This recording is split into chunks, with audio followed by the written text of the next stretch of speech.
Hola, en esta oportunidad vamos a hablar acerca de las difluencias y la diferencia que hay entre ellas. Igualmente vamos a tocar el tema de la fluidez para poder compararlo con esas difluencias. Hace muy pocos años, cuando un niño empezaba a tartamudear o empezaba a tener difluencia, los padres a la consulta y la conducta era esperar a que esas difluencias desaparecieran. No hacer nada, quedarse callado. Entonces entrábamos como en una especie de terror silencio delante del niño, ignorando esas difluencias, y esto hacía probablemente sentir al niño que algo malo estaba pasando con su habla.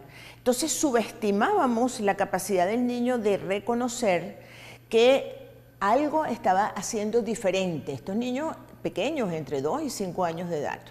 Felizmente, hoy en día las investigaciones nos han corroborado que por lo menos el 80% de las tartamudeces crónicas se pueden prevenir si nosotros abordamos oportunamente y manejamos oportunamente estas difluencias en los niños pequeños antes de que ellos desarrollen el lenguaje.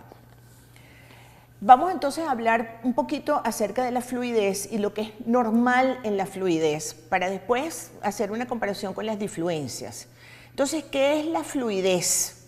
Usualmente este término se usaba o se usa todavía actualmente para uno determinar o para uno describir cómo habla una persona un idioma. Entonces la gente dice, oye, habla fluido el inglés, habla fluido el alemán. Dentro del ámbito de las patologías de comunicación se integró, se incorporó estos términos de fluidez y difluencias en el área de la tartamudez para describir en el área de fluidez, para describir la fluidez, la suavidad, la velocidad, la continuidad con que uno podía hablar naturalmente. Entonces, este aspecto en la producción del habla automática y espontánea, porque el habla es automática y espontánea. Entonces, dentro de esta fluidez vamos a encontrar que existen una serie de alteraciones, vamos a decir, normales, que se deben a las demandas lingüísticas o las demandas sociales que tenemos cuando nos comunicamos, ya que el habla es básicamente un acto motor. Pues mira, podemos tener algunas dificultades naturales dentro del lenguaje, dentro del discurso que estamos nosotros comunicando, que estamos tratando de comunicar, ¿ok? Entonces, estas difluencias que podemos encontrar dentro del habla natural tienden a ser, en general, interrupciones. Nos paramos, como ustedes ven que yo lo hago muchas veces, porque estoy formulando una idea. Dudamos si vamos a decir esto o aquello. A veces repetimos sílabas o palabras. Hacemos una cantidad de, por ejemplo, esto que acabo de hacer ahorita, unas interjecciones, las llamamos nosotros. Todo esto que son muletillas las llamamos interjecciones. Esto es natural y normal dentro de la fluidez del habla natural, el habla automática. Entonces, vamos a encontrar también que estas difluencias aparecen en algunas patologías de la comunicación, tales como en tartamudeces neurogénicas, por ejemplo, o en apraxias o en disartrias. Entonces, a veces se vuelve un poquito complicado diferenciar estas difluencias de la gente o las personas que hablamos naturalmente con las personas que tienen alguna patología de la comunicación. Okay. Entonces, estas características de difluencia dentro del habla natural, vamos a analizarlas un poco, vamos a ver de qué se trata. Por ejemplo, ya en algunas investigaciones se ha determinado que tanto los tartamudos como los no tartamudos tenemos repeticiones del final de la palabra en la oración. ¿Y para qué hacemos esto? A veces puede ser que lo hagamos para mantener la atención del interlocutor. O puede ser que lo hagamos porque no hemos terminado de formular la idea que vamos a transmitir. Sin embargo, hay personas que son más lentas en la formulación del lenguaje y pueden empezar a usar esta estrategia que en un principio es aprendida, pero que después se vuelve una estrategia automática. La gente ni siquiera cuenta se da. Entonces, hay algunas personas que pueden tener problemas o pueden tener una diferencia en un momento determinado o una duda para encontrar la palabra que quieren decir en la siguiente oración. Entonces, esto puede ser una característica difluente del habla natural. Pero en los tartamudos, por ejemplo, puede ser también una técnica dilatoria, mientras ellos están pensando o anticipando si van a tartamudear o van a tener alguna dificultad para decir la siguiente palabra o la siguiente frase. En las personas también que son bilingües o que están aprendiendo un idioma, ocurre mucho este tipo de difluencia, de repetir el final de la palabra en la oración, por esto mismo que estamos hablando de la formulación del lenguaje. Entonces, ¿para qué nos sirve reconocer esto? Bueno, para saber cómo abordar la terapia o el manejo de estas situaciones difluentes cuando nos vienen a la consulta. Porque muchas veces la gente viene a la consulta y dice, no, es que yo estoy tartamudeando. O los padres nos dicen, bueno, es que el niño está tartamudeando. Y a veces lo que tiene son malos hábitos de expresión verbal que no llegan a ser un síndrome o un cuadro de tartamudez como tal. Entonces es bien interesante reconocer también si estas estrategias que están usando estas personas les favorecen o no les favorecen en la comunicación y si las podemos cambiar por estrategias que sean más favorables. Por ejemplo, mantener el contacto visual con el interlocutor. O, por ejemplo, en algunas personas que tartamudean un poco o que tienen algunas difluencias, el decirle a la otra persona, al interlocutor, mira, es que yo tartamudeo a veces, influye en que esas difluencias desaparezcan o se disminuyan en el discurso, digamos, natural de estas personas. ¿Okay? Entonces, ya vamos viendo que estos términos de difluencia y fluidez son complejos, a través de los años se han convertido en una terminología confusa. Tan confusa es que Quesal hace una diferenciación entre disfluencies y disfluencies con I latina y con Y. Las disfluencies con I latina hablan de esas alteraciones normales en el habla. En cambio, las disfluencies con Y hablan de aquellas difluencias, vamos a llamarlas poco normales o disruptivas del habla. Entonces, hasta esa diferencia.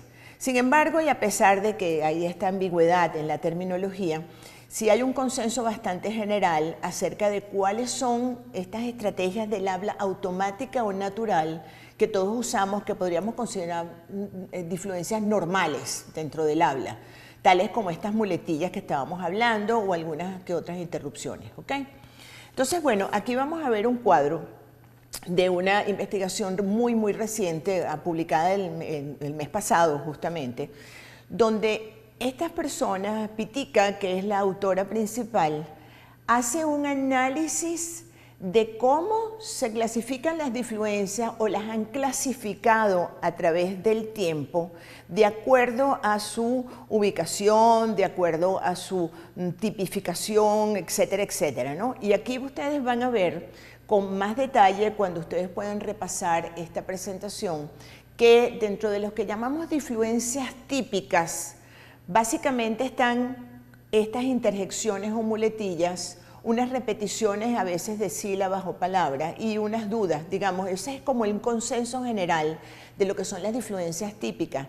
En cambio, en las difluencias atípicas vamos a encontrar, por ejemplo, las repeticiones de palabras monosilábicas con mucha frecuencia. Vamos a encontrar otras características como, por ejemplo, algunos autores hablan la fonación aspirada o extrema o le dan varias terminologías que cuando las personas, por ejemplo, hacen este tipo de gestos, ¿no? Que son difluencias que podríamos llamar atípicas. ¿Okay? Después ustedes con calma pueden determinar más este cuadro. Entonces, vamos a clasificar o a diferenciar estas difluencias de acuerdo en cinco grandes grupos, para que sean como para nosotros más fáciles de discernir o más fáciles de evaluar en algún niño o en algún adolescente o adulto tartamudo. El primer grupo que tenemos son esas difluencias que llamamos evolutivas, fisiológicas, del desarrollo, no tartamudeada, bueno, se les ha dado montones de nombres. Estas son las difluencias que aparecen en el niño entre 2 y 5 años de edad, antes de que ellos desarrollen o hayan completado el desarrollo del lenguaje y la adquisición del habla.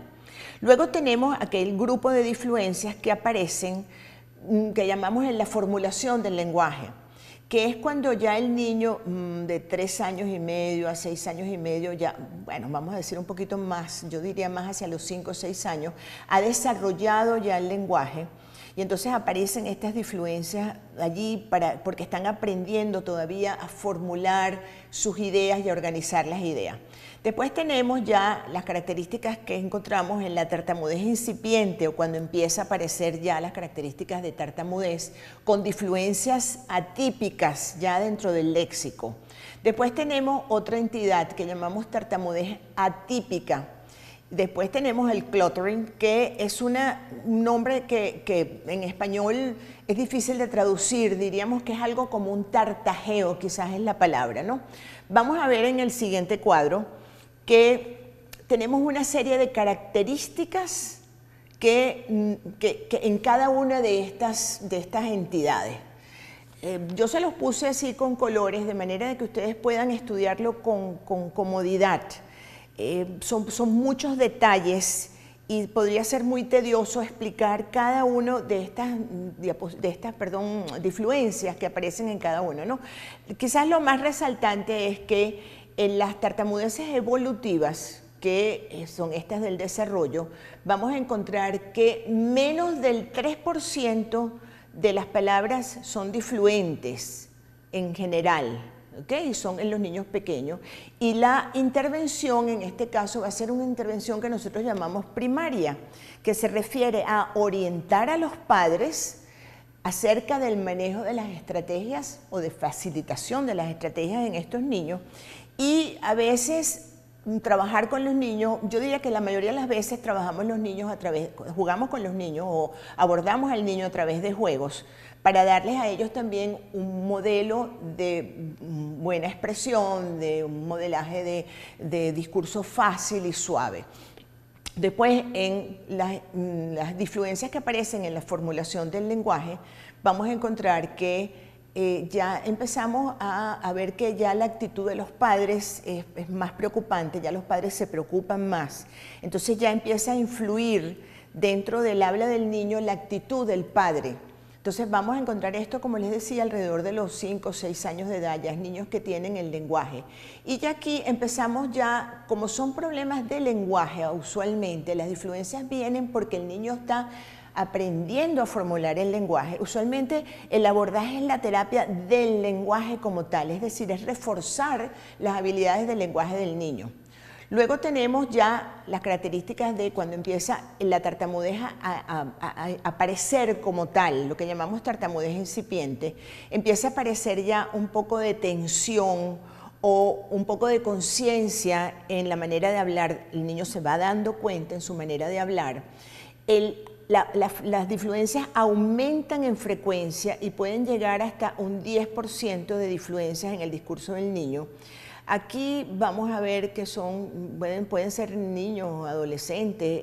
Había un autor que decía que no importa la edad del niño con la tartamudez, sino la edad de la tartamudez con el niño, indicando que si estos niños tienen estas difluencias y las han tenido por menos de 6 meses, es más fácil trabajar con ellos y enseñarles a superar estas difluencias que si estos niños vienen tartamudeando por mucho tiempo. Y esto pasa, como les digo, tanto en niños que están aprendiendo a desarrollar el lenguaje como los que tienen ya el lenguaje desarrollado como adolescentes.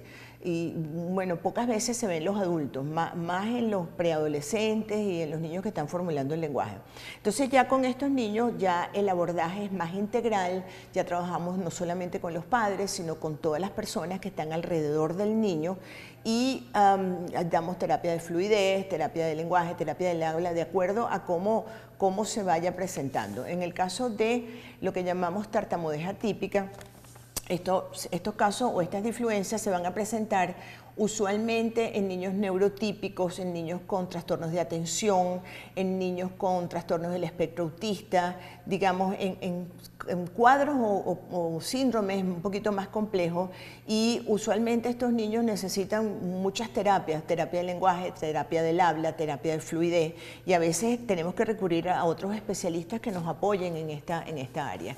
Y el cluttering que teníamos anteriormente, el cluttering, como les decía, ese tartajeo, pues se ve, la característica es que hablan muy rápidamente, no son realmente unos tartamudos, aunque ese cluttering aparece en el cuadro, en el síndrome de la tartamudez.